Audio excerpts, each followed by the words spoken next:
Good afternoon, everyone. Thank you for joining an Ohio X Future of Series event. We're really looking forward to having and starting this conversation today with four Ohioans who are actively building and helping shape the future of sports. And there's so much into that.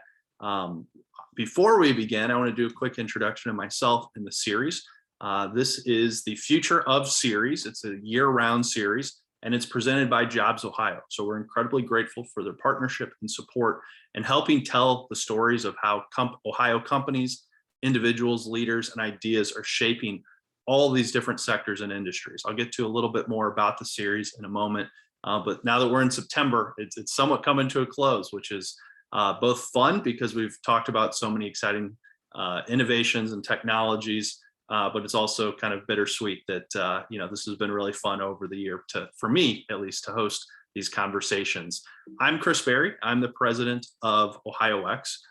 We are a statewide technology and innovation nonprofit organization working to hopefully help build Ohio into a tech hub. So a lot of our work and efforts is around connecting, promoting, and advocating for tech in our state. You can connect with us on social media, follow along, LinkedIn, Ohio X, Twitter, OhioX.org, YouTube at Ohio X. On the YouTube, we'll host and post this conversation. So there's going to be a bunch of people watching live today, and then also more will be watching it after the fact, which is a lot of fun. That's kind of our Netflix on demand. And so today's conversation, it's a year-long series, as I mentioned, presented by JobsOhio. We started with healthcare, which obviously is something really big the past year and a half with COVID and this pandemic. We've done government, real estate, insurance, education, cities, commerce, and now this month in September is sports. We have a few more with travel, agriculture, and finance on our website, ohiox.org/events. You can find all of them and sign up and subscribe. As I mentioned, we're using this series and today's conversation around sports to show and bring attention to how Ohio people, companies, and ideas are building the future through tech, through innovation, through all sorts of great work. One final comment, this is a webinar and we're broadcasting, it's the lunch hours. Hopefully you're got a salad or a sandwich or at least a refill of your coffee, but feel free to hop into the Q&A chat function during it. If you hear something, have a question, have a comment, throw it in there and join the conversation virtually. And so we're going to get to and introduce our guest speakers. And so we have, four individuals from four very different organizations across a couple different sports and kind of subject matter areas. And so this is very intentionally a wide ranging and kind of high level conversation. So we can kind of nerd out and learn all sorts of information, whether it's athletic performance, data and analytics, wearable human kind of performance and getting better in health, fan experience, user experience. There's so much to it. And so we're really looking forward to this conversation. Now we'll do a quick introduction of each of our guest speakers. We're going to start with Chris Hart, who comes to us from Cleveland today with the Cleveland Indians. So Chris, thank you so much for being here. Thanks for joining us. And I'm looking forward to hearing more about your work at the Indians. Yeah, thanks, Chris. And yeah, thanks everybody else. Again, Chris Hart, managed the innovation team at the Cleveland Indians. Really where my role is focused and a lot of the work that we're doing is really understanding what it is that our fans are looking for when they're coming out to a game, not just today, but next season and 3 seasons from now. And how do we do that in a way that perhaps may unlock future new revenue? Because all of that really helps us perform better on the field. So yeah, really excited to be part of this conversation today. Very fortunate to be part of this panel. Well, thank you, Chris, and looking forward to digging into some of that in a moment. Next, at least in my round robin, Brady Bunch squares will go to Jennifer. Jennifer has somewhat recently joined Whoop, which there's at least 3 of us on this panel that are wearing our Whoops, which if you haven't checked it out, I love it. It's the first thing I do every morning is to check how I slept. I love tracking my workouts. And so Jennifer, thank you so much for being here, joining and sharing what you and the Whoop team are doing to make us all athletes and help us recover better. Yeah, absolutely. So just to add a little bit of color on my role at Whoop, I'm the head of enterprise marketing, and I would really contextualize that as I'm trying to, right now I would say the fact that we sell to organizations is our best kept secret, and I'm trying to make it our competitive advantage. So we're serving markets from the Department of Defense, the military, and really more tactical athletes and frontline first responders, all the way to healthcare, certainly collegiate and professional athletics, which is a tie-in to this conversation, and then even broader businesses and organizations. So the market's really vast, as you might imagine, because aside from really being kind of a fitness wearable, it's really more about that holistic health. We track sleep, strain, and recovery, but really one of the core differences with Whoop, aside from the fact that you actually never have to take this off and it can charge on your wrist, which is great from a data collection standpoint, is that we are providing personalized recommendations about how to improve those behaviors. And we see meaningful changes for folks who've been on the platform, even for a few weeks or a few months. My soul is in it, and I've certainly seen those benefits myself. So really happy to be here with y'all today. Thanks, Jennifer. We'll go next to Will. Will's out of Columbus. He's the founder of Letterman Row, which was recently acquired and now part of On3 Sports, which is a really fascinating kind of new media analytics company being built by Will and a number of other really, really accomplished and impressive entrepreneurs that have kind of been in this space for some time. And so, Will, thanks for joining, and tell us a little bit about what you're doing at On3 today. Yeah, absolutely. Thanks, Chris, for having me. So just a real quick background on me. I founded LettermanRow.com back in 2018. Prior to that, I had spent about 10 years working in local media here in Columbus. And really my idea was, hey, in Columbus, Ohio, we have all of these former Ohio State football players that have big social media followings. They're famous people here in Columbus. Let's combine those players with professional journalists to create content, podcasts, videos, articles, break news, all that kind of thing. So we've done that for the last couple of years. I was approached earlier this year by a gentleman from Nashville named Shannon Terry. Shannon was the founder in the early 2000s of a website called rivals.com, which was then acquired by Yahoo. Then he went on to found a company called 247sports.com, and then again acquired by CBS around 2015, I think. He and I got connected earlier this year, and he said, hey, I'm building the next iteration in this space of covering college recruiting, covering college sports, and we're going to cover college sports from 8th grade until the moment someone gets drafted. But what's going to be different about this is just this company is going to be built on data, providing the most data, insights, AI, all those types of buzzwords, but they're not really buzzwords. We are, executing on this stuff. We're building it now to create a product for high school athletes, college athletes, fans of these teams. And, you talk about Ohio State football, there's probably nothing more passionate, at least in Columbus, maybe as a whole, as Ohio State football is. So there's a passion around it. And then we've got markets all over the country. We just launched in August, and slowly building this company On3 over the next year. So very high level background from me, Chris. Yeah, thanks, Will. And for anyone creating a new college football startup, it makes sense that Columbus is the first call. So it's definitely a football town here. And so we'll go to another football town, which is a little south on I-71, to Geoff Smith. Geoff is with the Bengals and doing some really fascinating stuff. So Geoff, tell us a little bit about your background, which isn't necessarily in the sports world, but coming from big co's and Fortune 500 type companies, but now working in the sports field. Yeah, thanks, Chris. I spent 25 years at a Fortune 50 company, Procter & Gamble, and was a IT executive there, and was ready for a second chapter of life. And before I made the leap and took early retirement, I did a little exploration. And Chris, it was actually an article in the Cleveland Plain Dealer, probably, I don't know, 20 years ago, about kind of how Cleveland was at the Indians were at the forefront of using technology and analytics for player development, et cetera. And that inspired me to say, okay, there's a need to do this.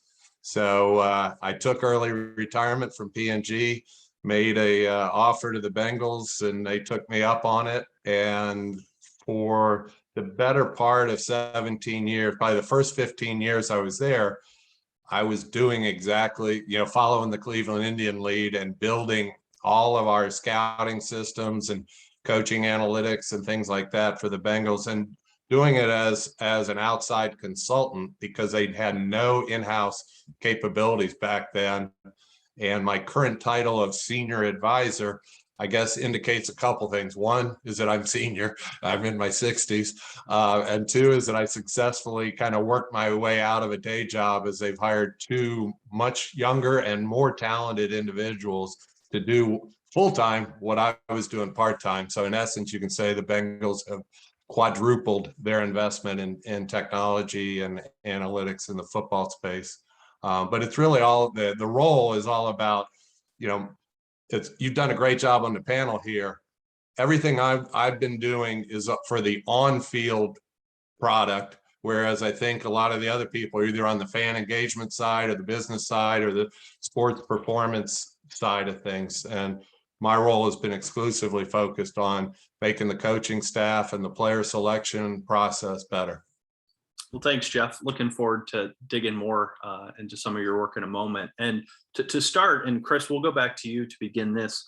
One of the first topics we do like to cover and in some ways learn about, because is COVID-19 and just the realities of, this isn't new at this point, but I want to start with you because your season, baseball, was, just starting as this all came. Football and some others, they had the luxury of at least, 4 or 5, 6 months to kind of, figure out this new world. And in COVID, there's been incredible difficulties all around, but especially in the tech and innovation side of things, it kind of created opportunities that, we probably wouldn't have thought about pre-COVID. And so would love to hear, Chris, from your perspective on, at the Indians, what, when that first hit and you're in the middle of, beginning a baseball season, and what has kind of come out of that? What are lessons learned, and what are areas that, looking back, these things may have never happened if not for this really difficult time that we've all been through? Yeah. And, on top of just, the upheaval of the baseball season, I was 19 days on the job when we started working from home. So I was working in a healthcare ventures team at university hospitals prior to that. So not only was I trying to learn a new industry, I'm trying to figure out where the bathroom is, let alone who the right people are to talk to. So everything was very much trying to figure out how do we do this remotely, right? We're such a culture of collaboration that we have, and there's just so much that happens from that natural collision. So how do we first maintain the ways that we work and the things that make us operate? How do we do that remotely? And how do we do that in the face of not being able to have what is our main source of revenue, which is ticket sales? So we don't have that. We can't be together in the room. What are we possibly going to do? And, we kind of took a step back and really put the fan at the center and said, it doesn't really matter. We need to make sure that we're maintaining this engagement and connection to our fans, whether or not we're playing 81 games in Cleveland or 162 over the course of the summer. We need to think about what are the things that are going to keep them coming back when we can get back together. And there were so many digital and technology solutions that we explored throughout the course of 2020. When we started playing games with no fans, what can we do from a second screen experience? How do we think about that fact that everybody has this thing in their hand when you're sitting in front of the TV? How can we leverage that? And then as we've started to open the ballpark back up this summer, thinking about things of people don't necessarily want to wait in line. Mobile ordering, although common in many places, was something that we had never done. And we had talked about it, but this really kickstarted some of those things. Again, so mobile ordering was one, but others just around looking out at the world and the way that it's changed, especially from digital interactions and expectations of our fans for those digital interactions. So how have things changed in the world? And then how can we make sure that the experience we're offering reflects that, be that through safety, convenience, or just, again, what has started to become table stakes. So it helped us move into a space where we're more digital forward. And it started to build some momentum, and that's a path we're continuing on for 2021 and 2022. Yeah, that's great. And you mentioned mobile ordering, which, as you said, it isn't something that historically any of us are used to at a sporting event. But none of us like waiting, 30 minutes when kickoff's about to happen or the first pitch is coming out to get a beer or a hot dog. So, that's a fascinating tidbit. So thank you for sharing. Geoff, we'll go to you. And I know not from the fan experience perspective, and as COVID was hitting really for the first time, but the Bengals and the NFL were getting ready for the NFL draft and a lot of offseason work. And I remember, and I'm sure others do that are, watching, Roger Goodell, the NFL commissioner, he's like sitting in his basement in that like famous leather chair. But what was it like getting, the front or the coaching staff, the players, trying to draft all of that, but completely shifted to virtual? And what are some of those areas that, have come out of COVID from the kind of player personnel side of things? I think you said Jennifer, but I caught on after a while that you were talking about Bengals. Yeah, so the timing of it was we had completed the 2 seasons ago, so it was normal scouting of college players, et cetera, et cetera. But then going into the draft, it was you can't have in-person meetings to prepare for it. I think if I recall, the combine in Indianapolis. No, the combine was canceled. I don't remember, to be honest, but it was mostly getting ready for a virtual draft. That fell mostly on the IT infrastructure folks to get everybody's house wired up so they could be watching film, to do Zoom meetings for what used to be exhaustive week-long meetings in the war room, et cetera. And everybody adopted to it so fast. It was amazing. We have a young coaching staff. I think that helps. They're much more tech savvy. It actually went flawlessly from our side. The bigger challenge, I think, has been this past year where the college season got interrupted and a lot of players opted out. So now you're trying to evaluate talent when the talent didn't play, and you're looking at film that's a year and a half old. Our #1 draft pick, Jamar Chase, didn't play last year. So that actually played more into the stuff that our analysts and stuff that I do, is how do you get better insights through numbers and analytics and modeling to feel better about projections from a year and a half ago. That's great. Thanks, Geoff. And we'll go to Jennifer now. So my apologies a moment ago. I didn't catch that, but I'm glad you caught on eventually, Geoff. But Jennifer, and we've talked about Whoop and we're wearing, I think I actually became aware of Whoop when COVID was hitting. I think it was maybe the PGA Tour. That's it. And I know you probably weren't, I don't think, at Whoop at the time, but how, some of the respiratory rates and the tracking could help in some ways show potential COVID a day or two before it actually started showing symptoms for yourself. So what's it been like in this new COVID world of, building technologies that can, help in so many ways, shapes, or forms? Yeah, that story that you referenced, which was really Nick Watney on the PGA Tour, is sort of like lore at Whoop. And he actually spoke on our recent product launch. But you're exactly right.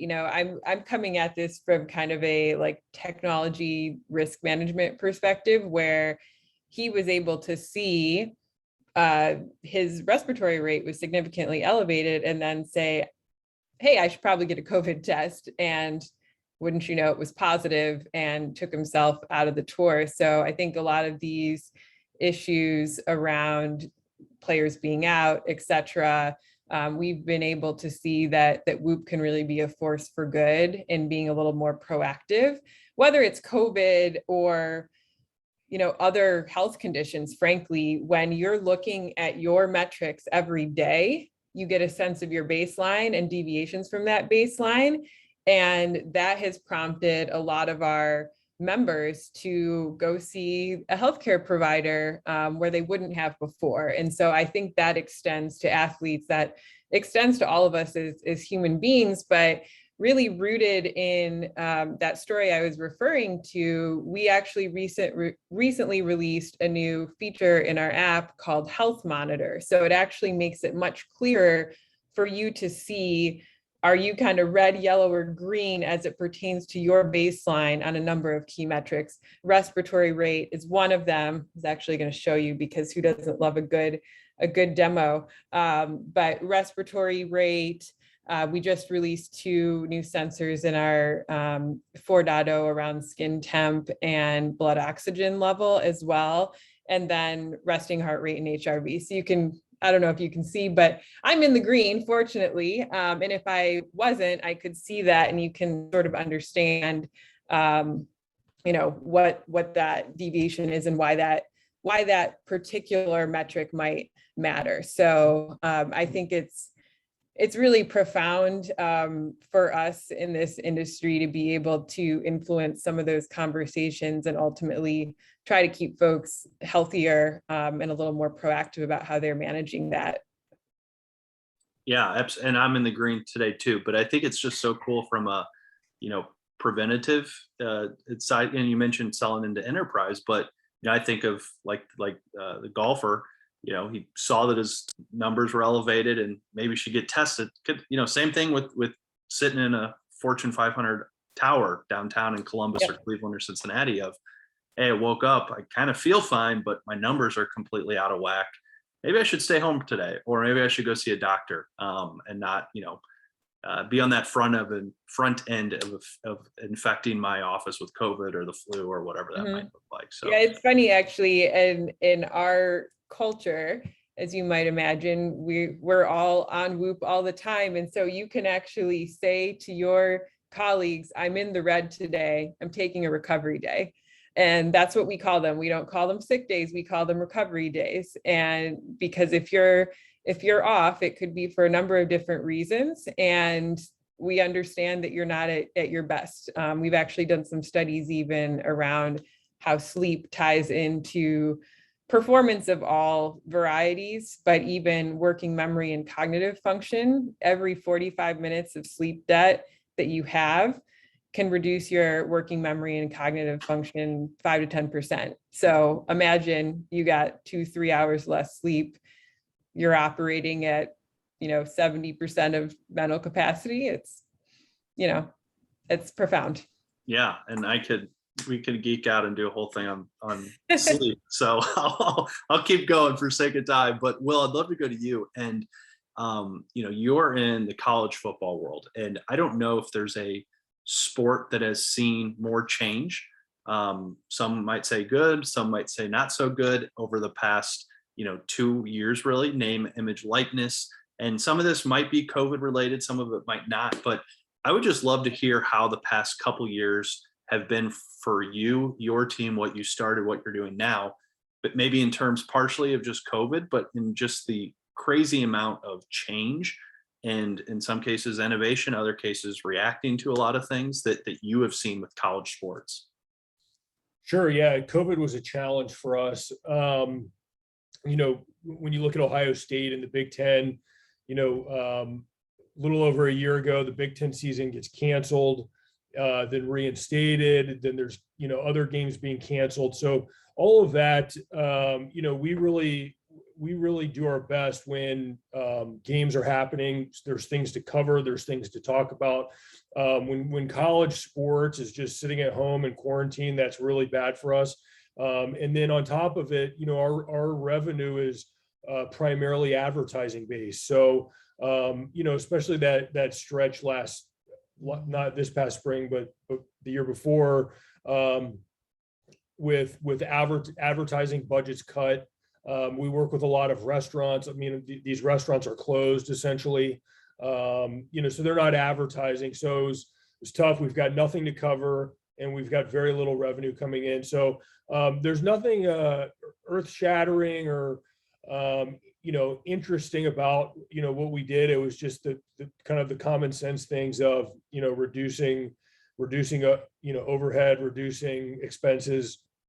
One of the, things that came out of it, we had an office downtown Columbus, inexpensive office for us, relatively speaking, where we would host podcasts, record a lot of the content.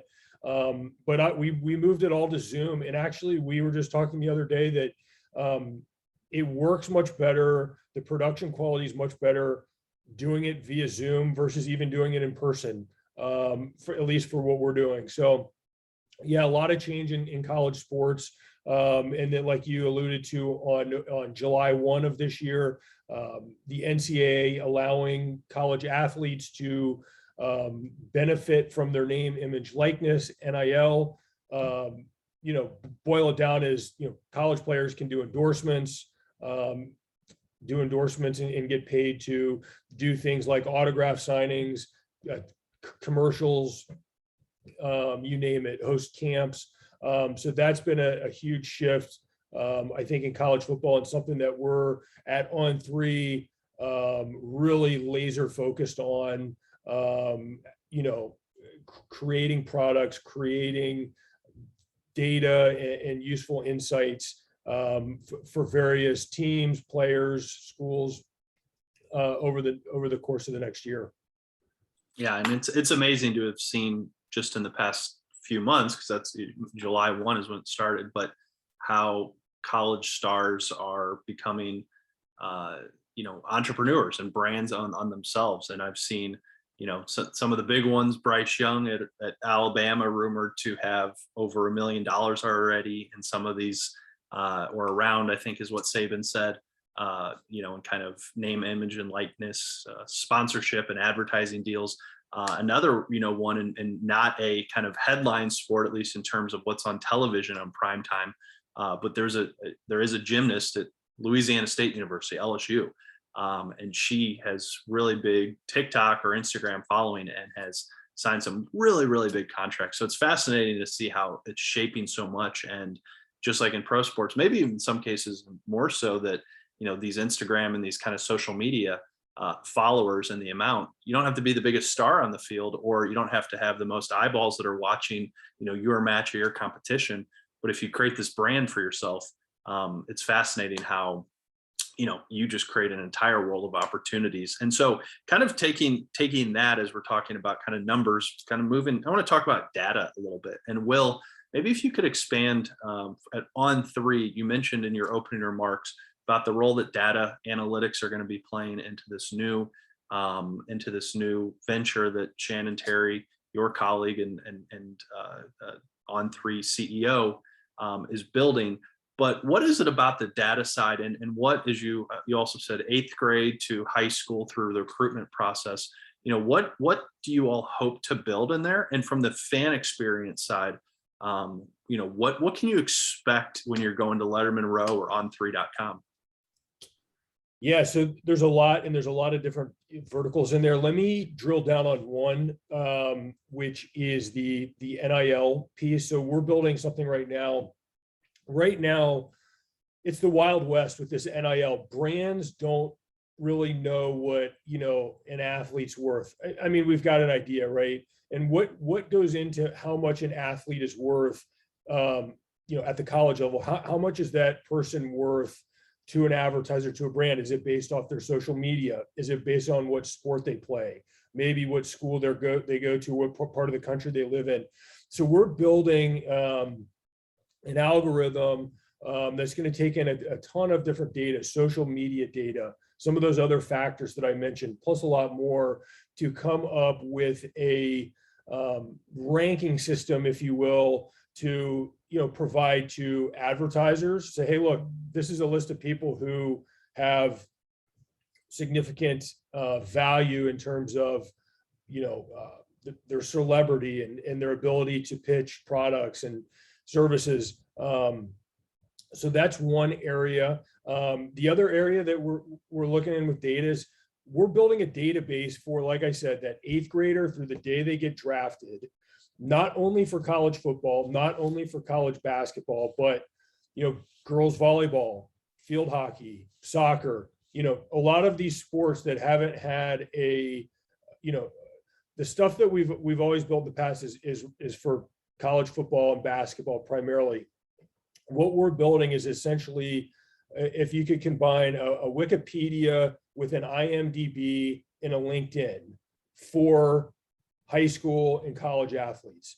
They can upload highlights, solicit NIL deals, and have a lot of data at their fingertips. So that's very high level, in terms of data and what we're working on. But, everything we're doing is data driven. I know that's cliche. I know everyone says that, but in this space that we operate in, it's just been a lot of, reporters giving their opinion, and those opinions are great, but we're really focusing this new company on data as it relates to high school athletes, college athletes, and then into the pros. That's awesome. Thank you, Will. And Geoff, I'd love to turn to you from a on the field side, as you're at the Bengals, and you mentioned you're the first kind of tech person to work for the organization. What is the role of data and analytics been, in your time with the Bengals, and what are you seeing and expect to see in the coming years? So this is a great example of kind of comparing and contrasting big corporate America and football as a specific sport. But so I was responsible at P&G for some of our early marketing analytics programs, analyzing, UPC scanner sales at Walmart and Kroger, where you got zillions of records, 1,000 UPC codes anyway. So huge amounts of information, very complex models back in the 80s and the early 90s. Then you get to football. And when I got there 17 years ago, really wasn't a whole lot of data, other than the new thing was which players were on the field on which play. So you could actually, that was radical data back in those days. But the tired expression of big data hasn't come to football until the last few years. And the breakthrough there, two things that have really created a huge amount of data is the next gen stats. If you've seen on the NFL games brought to you by AWS, et cetera, each football player has an RFID chip in their shoulder pads, and they triangulate. So you get 10 pulses per player per second on geospatial data that then you can figure out accelerations and proximities and stuff. But it generates like 1 million records per game or 250 million per season. So now we got all this information. Some of it's used for fans, just saying, oh, so-and-so ran 23 miles an hour. Isn't that fascinating? But you also get this proximity of how close the defensive back was to the wide receiver. Is the quarterback able to throw into tight coverage, et cetera? So that's been a big breakthrough. And then the other is companies like Pro Football Focus and SIS, who employ like a warehouse of people to sit there and watch game films and record about 200 independent facts for every single play that a normal coaching staff could never do that. So now you've got incredible amount of information that you can characterize every aspect of any play and look for all these obscure combinations of, wind blowing east to west on a rainy day from the 30-yard line, punting statistics, anything you can think of now you can query. And therefore you can now start feeding models, or at least just doing what's been done for 50 some years in breakouts manually can now be automated, and coaches can get a lot more insights a lot faster. Thank you, Geoff. And Chris, don't know from, kind of the fan experience side of, your innovations team, but how do you use and employ the data and analytics that Major League Baseball and individual baseball clubs are gathering to kind of improve that experience for fans in the stadium or even outside the stadium? Yeah. Yeah, our strategy and analytics team, this is like the bread and butter, right? They're like my partners in all the work that we do. And the way that they're using data is exactly what you just articulated. It's how do we go from, when I was a kid, Old Municipal Stadium, sit in a rickety wooden chair and have a paper ticket, to now being able to deliver something that's more tailored and more intentional and really relevant for a fan.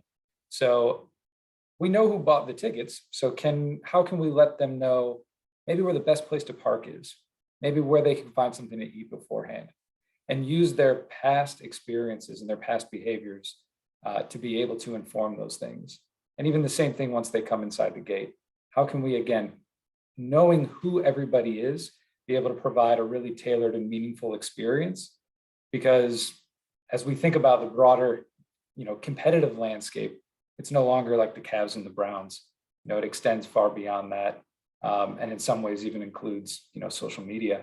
So how are we proactive to maintain that engagement, maintain that interest, and build that fandom?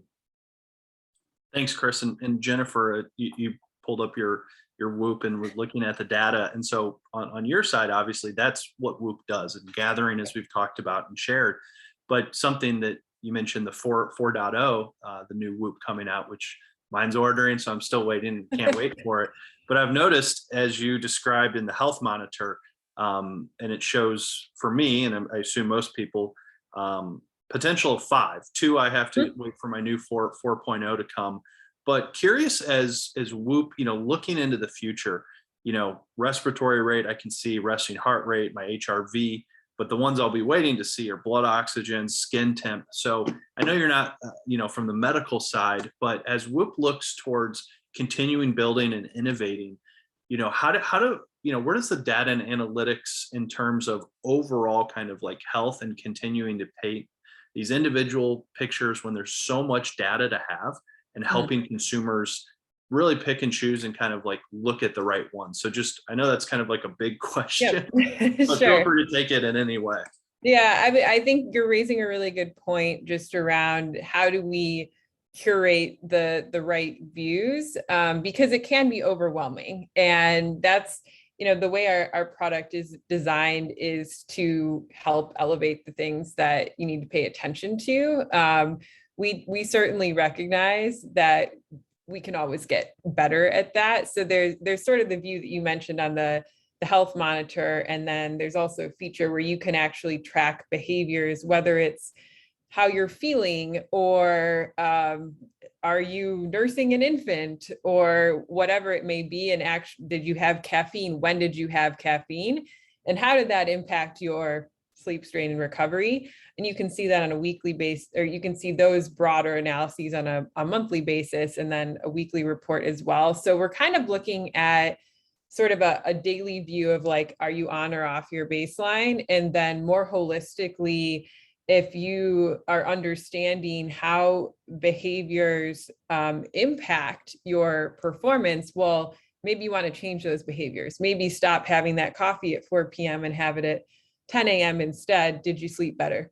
Probably. Depends on how you metabolize coffee or caffeine broadly. And so we're sort of looking at a number of those different views so that we can help our end users and our members make sense of that information, as well as kind of curate that for, speaking to the organizational level, coaches, sports strength and conditioning staff, nutrition staff. And as we look ahead, you notice there are those 2 additional metrics with the most recent release here, but there's such a broad ecosystem out there for wearables, some being, individual kind of niche players that track certain things about women's health or other continuous glucose monitoring actually is a great example. And so we are actively looking at what is the next generation that we need to build to while we're releasing the current product. And so I think, that future path, and I'm sort of answering 2 questions in a way, is still how do you elevate what's most important to both understand it and drive the right behavior change for an individual and for that like support system around the individual, whether that's, at a place of business or a sports team and coaching staff or military command. But then also, how can we, maintain that edge and be on the forefront of those additional things we need to track and bring into that view to really have that more holistic picture of health? Because I think ultimately, especially as hearing Geoff speak about a lot of this like on-field technology, really a lot of performance on field also is also what's most important is the other 20 hours of the day, or, and that's really where we come in and want to make that information most relevant to kind of be the best person, be the best player on and off the field. Yeah, that's fascinating. And I'll add as kind of a comment that I had seen online, and I promise I'm not getting paid by Whoop and don't work for Whoop. And maybe though, Will, you can help me with the name, image, and likeness to get a sponsorship deal. But I read something where, as they were looking at, you mentioned all these wearables, and there's just so many options out there that Whoop, though, is truly built on the software, which incentivizes continual innovation, where you buy some of these other ones and they're one-time purchases, and it's outdated in 12 months or whatever that looks like. But it's been cool to see features and updates that will just pop up, and it's on the same piece. And as you said, you mentioned, you can wear these all the time. They can recharge right on your wrist. So I find it's just so fascinating how it's continually improving. And it really is that software side, as opposed to buying some type of traditional watch and then the new version comes out, I have to drop another $400 or $500 in order to to acquire it and start wearing it. Yeah, it sort of lights a fire for us to keep innovating, for sure. Yeah, so that. Well, I just wanted to reemphasize what Jennifer just said about the 20 hours before the game. It's a seven days before the game and the 20 hours. Virtually every professional sports team has got huge investments in this kind of technology. It's incredibly important. Just doesn't happen to be part of my day job, but rest assured, we've got people like me doing deep dives on that data every day and monitoring workloads during practice and all that stuff. It's incredibly important. Yeah, absolutely. And we'll do one kind of final topic before we get into our last kind of quick round robin questions. And that is something, Geoff, you mentioned earlier, but I'll start with Chris, because you also kind of brought this up. But this is the comparing and contrasting, and how sports can take lessons and information from, Fortune 500s or other sectors and industries. And so for Chris, you mentioned you were at University Hospitals and their venture team before this. And so I'd be curious of how studying and looking at different sectors and industries, comparing, contrasting with what's happening in sports, in your case, baseball and user experience, how does that help, you think of innovation? How does that help your, work in order to study and learn from other areas in order to, innovate better, if you will? Yeah. I think, one of the greatest values, one of the greatest skill sets that any innovator can build is really a diversity of experiences. So anything you read about innovation will always talk about, get out there in the field, see people, try things, try to put yourself in their shoes, right? We talk a lot about empathy. The interesting part about both the Indians and UH is we've got a whole lot of people who come into our building who are also patients at UH. So although my job has changed drastically in the name on the door and, the type of work that I'm doing, it's still for the same actual people. And I think when we can try to remember that and put those people at the center and figure out exactly what it is that they need, what do they need from a technology standpoint? What do they need from an experience standpoint? What do they need to feel engaged, feel part of the community? Those are all those pieces that I think are really interesting. So, thinking about some of the other topics that you've covered in these over the months, in many cases, it's a lot of the same actual individuals. And that's pretty exciting. And that gets me excited about the potential for Ohio as a tech and innovation hub. I just look around Northeast Ohio, right? So the Indians, UH, Cleveland Clinic, KeyBank, Goodyear, Sherwin-Williams. Think about all these companies that are over 100 years old and they all have innovation groups, and they're all embracing new technology. And I think that's pretty powerful, and that's pretty encouraging for what we could be, and for roles like mine for job security. But looking to the future for what role Ohio can play, which is awesome. Yeah, and Geoff, I'd love to turn it back to you. You kind of inspired that question, so I don't know if there was anything else. You'd mentioned P&G and large Fortune 500s, but as you see and do this work of that compare contrast of lessons learned and both sides kind of giving and taking. Yeah. Well, I would hope over 17 years, I brought kind of implicitly the knowledge and experience to the sport or to the team. The best example going the other way, though, is kind of being nimble and not overthinking things that don't need to be overthought. And so in 2012, one of the coolest projects I worked on with the Bengals was taking the old 3-ring binders for playbooks and converting those and the weekly process for game plans to iPads. So all the players and coaches are communicating with iPads. And the players already had their own iPads, so we knew that was the right device because they already were, into it. At P&G, we would have debated the device for a year. Oh, it's this one. No, it's this one. We would have had culture wars just killing each other over what the right device was. We didn't even think about it. It was just boom, that's it. And then training in the 80s, when we rolled out laptops to 11,000 P&G sales reps, the training was incredible because half these grizzled old sales reps didn't even know how to turn it on, much less use it. And obviously an iPad's a lot easier.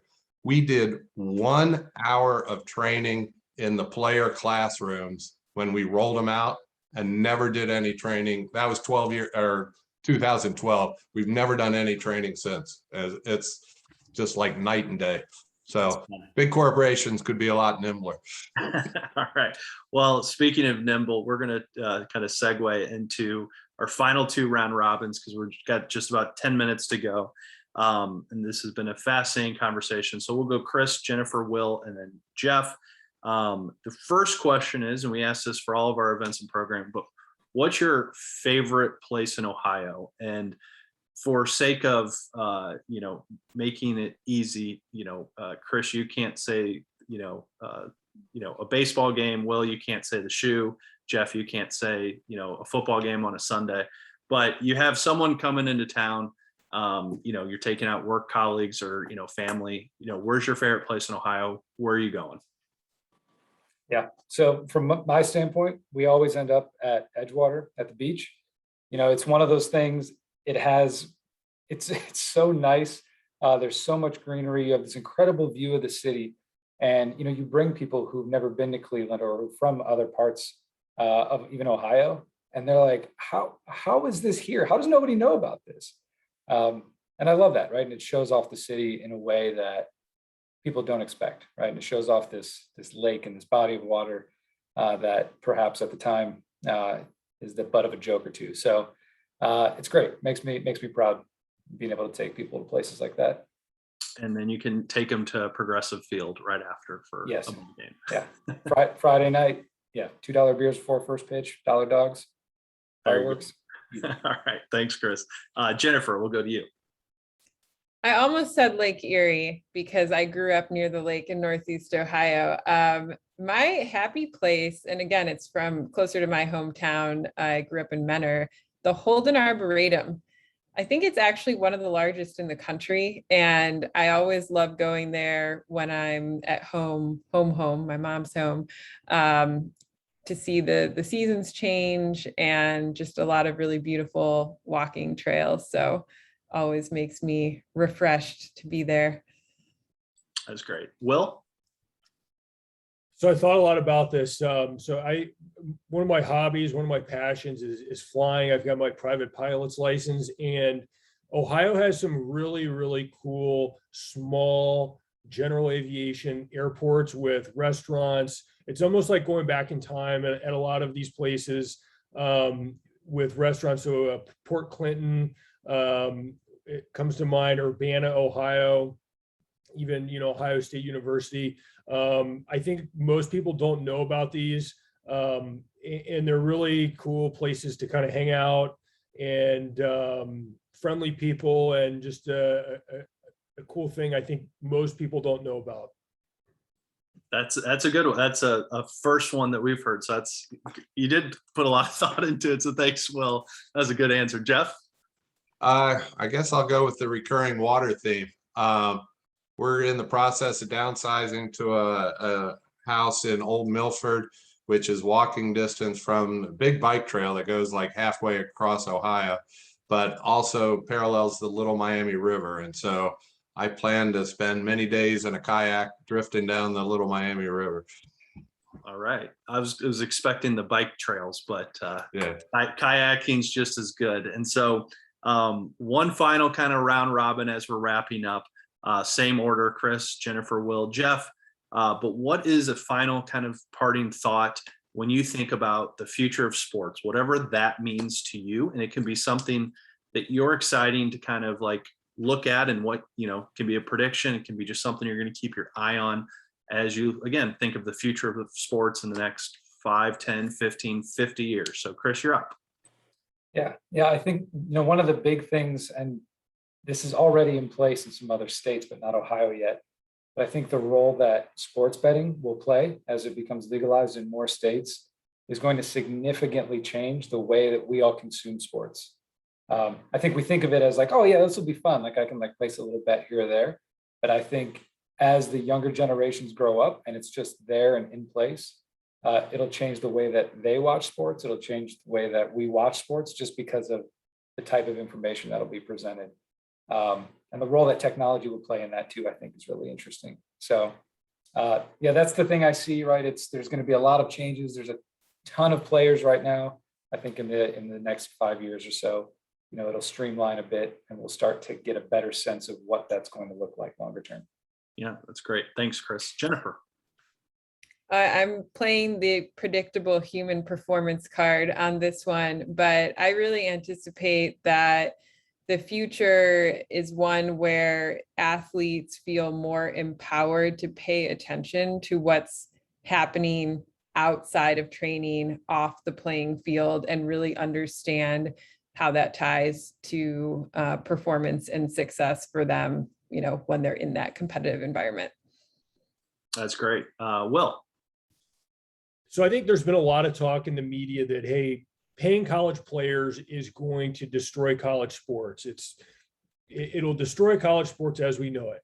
I think when we look back at this decision to allow players to benefit from their name, image, and likeness, I think we're going to think, wow, what was the big deal?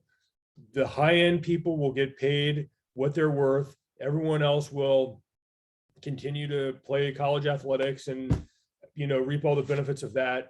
But I think the passion of fan bases like Ohio State, Texas, Oklahoma, you name them, these big schools with passionate fan bases, I think that, this whole name, image, likeness will be a benefit to the best players. That will be it. And life will go on, and college sports will continue to be kind of what they are today.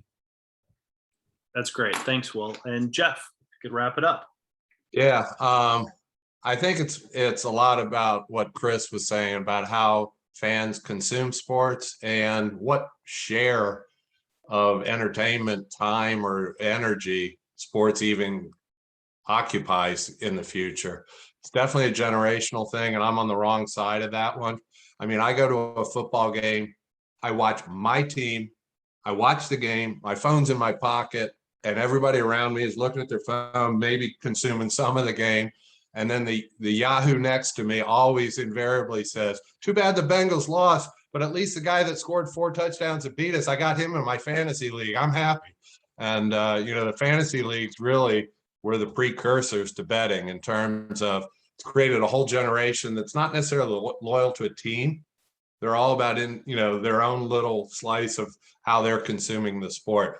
Personally, I don't like it, but I'm on the other end of the spectrum, age-wise and culture-wise, and I understand that I'm not typical.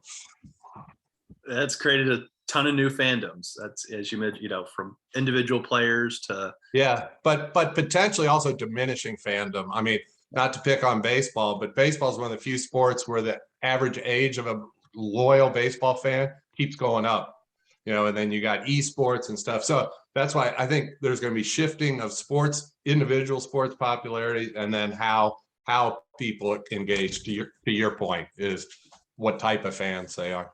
Yeah, well, Geoff, Will, Jennifer, Chris, this has been fantastic. Thank you so much for sharing your work. I could talk about probably a million of these topics for an hour each. So thanks for helping us kind of get a good taste of all the different things that are happening: pro sports, college sports, human athletic performance and recovery. And so thank you so much for coming and joining, and all of our attendees that are watching now or recording later.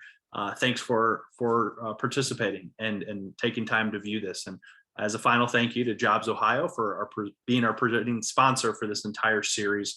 Again, you can check out ohiox.org/events for more of these and the rest of the year's lineup. But again, thank you to our speakers, Geoff, Will, Jennifer, and Chris. Thank you for joining us and sharing the work that you're doing from your respective parts of Ohio. So thank you, everyone. Have a great day, and we'll talk to you soon. Bye-bye.